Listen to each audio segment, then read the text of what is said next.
Hello friends, कैसे हैं आप सब। तो डियर, आज की क्लास में जो है हम लोग झारखंड जीके के टॉप 20 क्वेश्चन को डिस्कस करेंगे। तो चलिए हम लोग स्टार्ट करते हैं आज का क्लास। पहला क्वेश्चन देखिए कि निचली नदी घाटी एवं मैदानी क्षेत्र की समुद्र तल से औसत ऊंचाई कितनी है। 150 मीटर है, 150 या 300 मीटर, 400 मीटर, 420 मीटर।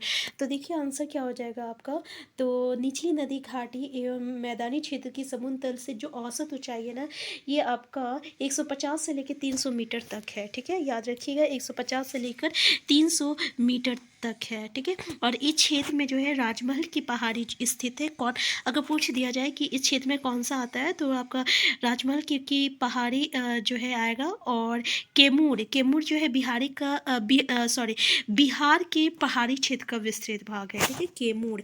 तो ये दोनों चीज़ जो है ना, ये आपका 150 से लेकर 300 मीटर तक की ऊंचाई में है। ठीक है, नेक्स्ट क्वेश्चन है आपका कि राजमहल की पहाड़ी लगभग कितने क्षेत्रों में फैली हुई है। 1000 वर्ग किलोमीटर, 2000 वर्ग किलोमीटर, 3000 वर्ग किलोमीटर और 4000 वर्ग किलोमीटर। तो याद रखिएगा राजमहल की पहाड़ी जो है ना, ये लगभग 2000 वर्ग किलोमीटर तक फैली है। और इसका विस्तार अगर पूछ दिया जाए तो दुमका आपका है। ठीक है, डी से दुमका और डी से देवघर, फिर आपका गोड्डा है जी से, और फिर आपका पाकुड़ है। ठीक है, ये इतना है। और इसके अलावा पश्चिमी भाग एवं साहेबगंज का जो है आपको मध्यवर्ती और दक्षिण भाग है। तो जो मिला के जो है लगभग जो है 2000 किलोमीटर है। तो एटलीस्ट ये चार को याद रखिएगा आपका, दुमका, देवघर, गोड्डा, पाकुड़ और साहेबगंज का मध्यवर्ती और दक्षिणी भाग। नेक्स्ट क्वेश्चन है कि राजमहल की नुकीली पहाड़ी को क्या कहा जाता है। दोन कहा जाता है, टाड़ कहा जाता है, टोंगरी कहा जाता है, डोंगरी कहा जाता है। तो जो नुकीली पहाड़ी होती है ना, इस तरीके के ये जो नुकीली पहाड़ी है ना, इसको हम लोग क्या कहते हैं, इसको हम लोग टोंगरी कहते हैं।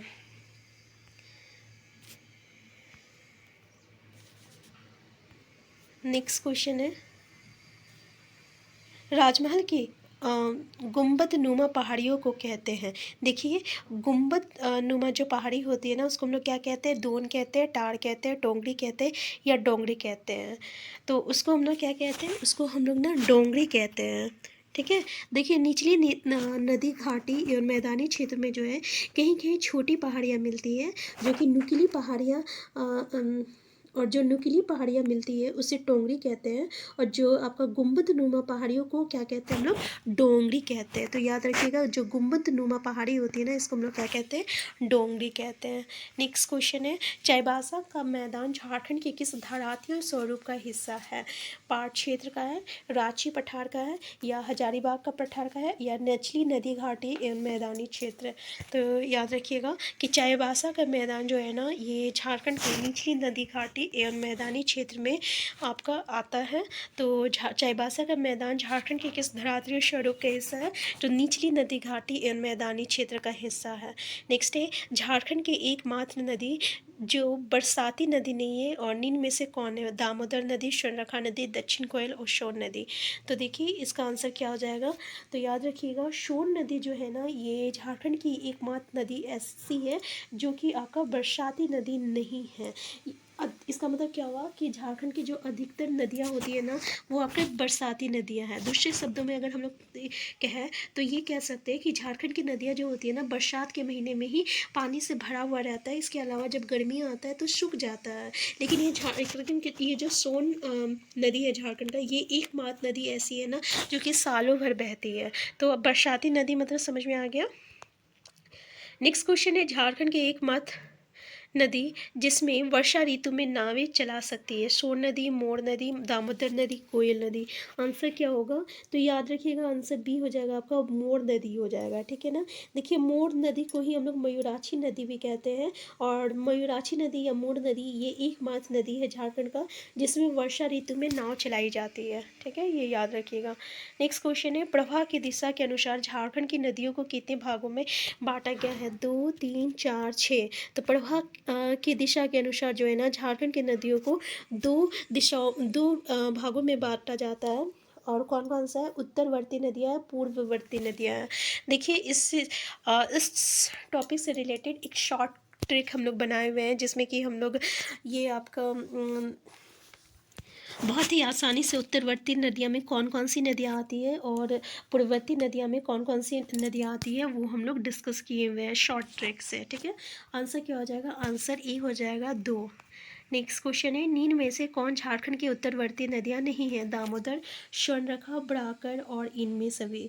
तो देखिए झारखंड की उत्तरवर्ती नदियाँ पहले कौन कौन है ये देखिए, जैसे कि सोन नदी है, उत्तरी कोयल नदी है, फिर आपका पुनपुन नदी है, फिर फल्गु नदी है, फिर सकरी नदी है, फिर चानन नदी है, ठीक है। तो ये 6 नदी जो है ना ये आपका जो है उत्तरवर्ती नदियाँ हैं, यानी गंगावर्ती नदियाँ भी हम लोग इसको कह सकते हैं, ठीक है। और दामोदर हो गया, स्वर्णरेखा हो गया, बराकर हो गया, ये तीनों किस में आ जाएगा, तो ये तीनों जो है ना पूर्ववर्ती नदियाँ में आ जाएगा, जिसको सॉरी इस ये तीनों जो है ना ये आपका पूर्ववर्ती नदियाँ में आ जाएगा, जिसको हम लोग क्या कहते हैं, पूर्ववर्ती को दक्षिणवर्ती नदियाँ भी कहते हैं।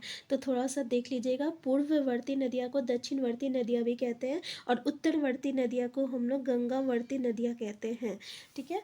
तो 6 नदी कौन कौन सा है जो कि आपका उत्तरवर्ती नदियाँ हैं, सोन नदी है, उत्तरी कोयल नदी है, पुनपुन नदी है, फल्गु नदी है, सकरी नदी है और आपका चानन या पचानन, सॉरी पंचाने, पंचाने कहते हैं, पचानन नहीं, चानन, एक है चानन और पंचाने, ठीक है, ये नदी के नाम से भी जानते हैं। नेक्स्ट क्वेश्चन है आपका, सोन नदी झारखंड के किस जिले में सर्वप्रथम प्रवेश करती है, गढ़वा में, पलामू में, लातेहार में, गुमला में। तो सोन नदी जो है ना अमरकंटक की पहाड़ी से निकलकर जो है झारखंड के कहाँ पे प्रवेश करती है, गढ़वा जिले में जो है सबसे पहले प्रवेश करती है। उसके बाद जो है पलामू होते हुए कहाँ चली जाती है, बिहार चला जाता है, ठीक है। और बिहार में पटना के पास जाके ये गंगा से जाके मिल जाता है, ठीक है। तो याद रखिएगा सोन नदी के बारे में, कहाँ कहाँ आती है, कैसे कैसे जाती है, ठीक है। नेक्स्ट क्वेश्चन है आपका कि उत्तरी कोयल किसकी सहायक नदी है, दामोदर की, स्वर्णरेखा की, सोन की और अजय की। तो देखिए आंसर क्या हो जाएगा, इसका आंसर हो जाएगा आपका आंसर सी, उत्तरी कोयल नदी जो है ना ये आपका जो है किसकी सहायक नदी है, तो सोन की सहायक नदी है, ठीक है।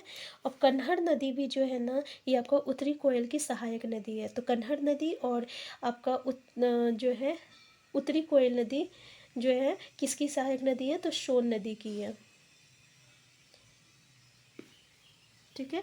तो उत्तरी कोयल नदी जो है, उत्तरी कोयल नदी जो है ये सोन नदी की सहायक नदी है और कन्हर नदी जो है ये आपका उत्तरी कोयल नदी की सहायक नदी है, याद रखिएगा। नेक्स्ट क्वेश्चन है आपका, सोन नदी का मुहाना नीन में से कहाँ है, उत्तरी कोयल नदी, शंख नदी, गंगा नदी, बराकर नदी।